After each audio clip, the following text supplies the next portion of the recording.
ختم نبوت کا وہ پہلو کہ جو شخص بھی اب حضور کے بعد کوئی نبوت کا دعویٰ کرے گا یا کیا ہے وہ دجال، کذاب، جھوٹا، کافر، مرتد، واجب القتل، یہ اس کا قانونی تقاضا ہے۔ کہاں ایسی آزادیاں تھی میسر، ان الحق کہو اور پھانسی نہ پاؤ۔ اسی زمانے میں ایک واقعہ یہ ہوا تھا، غلام احمد قادیانی نے ایک دعوتی خط لکھا کابل کے حکمران، اب میں بھول رہا ہوں کہ وہ امیر دوست محمد خان تھے یا امیر عبد الرحمن خان تھے، ان دونوں میں سے کسی کے سامنے وہ خط پہنچا۔ جیسے کہ حضور نے خطوط بھیجے تھے قیصر کو، کسریٰ کو، تو اس کو بھی شوق چرایا کہ میں بھی تو اب نبی ہوں، نبوت کا دعویٰ کر چکا ہوں، تو مجھے پڑوس کا ملک جو ہے افغانستان، وہاں کے بادشاہ کو دعوت دینی چاہیے کہ وہ مجھ پر ایمان لائے۔ جب وہ خط وہاں پہنچا ہے تو امیر کابل نے اسی خط پہ 2 الفاظ لکھ دیے اور واپس کر دیا۔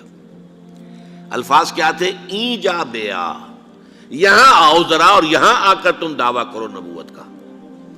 یہ تم انگریز کی چھتری تلے بیٹھے ہوئے دعوے کر رہے ہو، انگریز کے سائے تلے جو ہے، اور انگریز جو ہے تمہیں سپورٹ کر رہا ہے، تم نے جہاد کو جو ہے ختم کر دیا، دین کے لیے حرام ہے اب دوستو قتال، حرمت قتال۔ انگریز کو اور کیا چاہیے تھا؟ گلیڈسٹن نے، جبکہ وہ وزیر اعظم تھا برطانیہ کا، اس نے کہا تھا اپنی پارلیمنٹ میں قرآن کو لہرا کر، جب تک یہ کتاب دنیا میں موجود ہے امن قائم نہیں ہو سکتا۔ یہ تو جہاد اور قتال کی بات کرتی ہے۔ ہم پر اللہ کا بڑا کرم ہوا تھا، اس میں کوئی شک نہیں۔ اس ملک میں 1974 میں جو فیصلہ ہوا قادیانیوں کے غیر مسلم اقلیت قرار پانے کا، وہ واقعہ یہ ہے کہ بہت ہی مبارک فیصلہ تھا۔ اس کے لیے تحریک جو اٹھی وہ بھی بہت ہی عمدہ تھی، بہت پرامن تھی، بہت منظم تھی۔ مولانا سید محمد یوسف بن نوری رحمۃ اللہ علیہ اس کے قائد تھے۔ کوئی سیاسی لیڈر جو ہے اس میں نمایاں نہیں تھا، خالص دینی تحریک تھی۔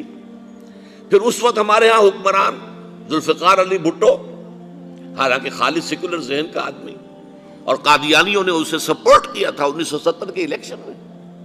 قادیانی سمجھتے تھے وہ تو ہمارا اپنا آدمی ہے، لیکن اللہ تعالیٰ نے اس کے ہاتھوں لیکن بہترین طریقے سے، جس پر اعتراض کیا ہی نہیں جا سکتا، پارلیمنٹ کے ذریعے سے فیصلہ کرایا۔ کوئی آرڈیننس نہیں تھا، کوئی حکم جو ہے، فرمان جو ہے وہ ایشو نہیں ہوا تھا، پارلیمنٹ کے ذریعے سے۔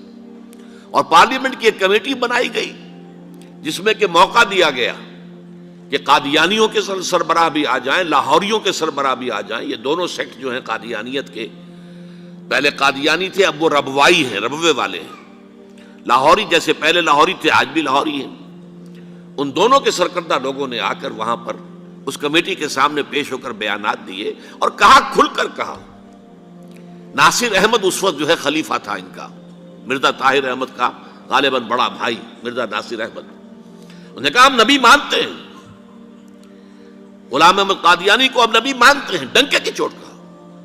لہذا اس کے بعد پارلیمنٹ نے فیصلہ کیا یہ غیر مسلم ہے، اور صحیح فیصلہ کیا۔ لیکن یہ فیصلہ ادھورا ہے، یہ بات آج میں پہلی مرتبہ کہہ رہا ہوں، اسے نوٹ کر لیجیے۔ قادیانیت کے فتنے کو کوئی گزند نہیں پہنچا ہے ان کے غیر مسلم قرار دیے جانے سے۔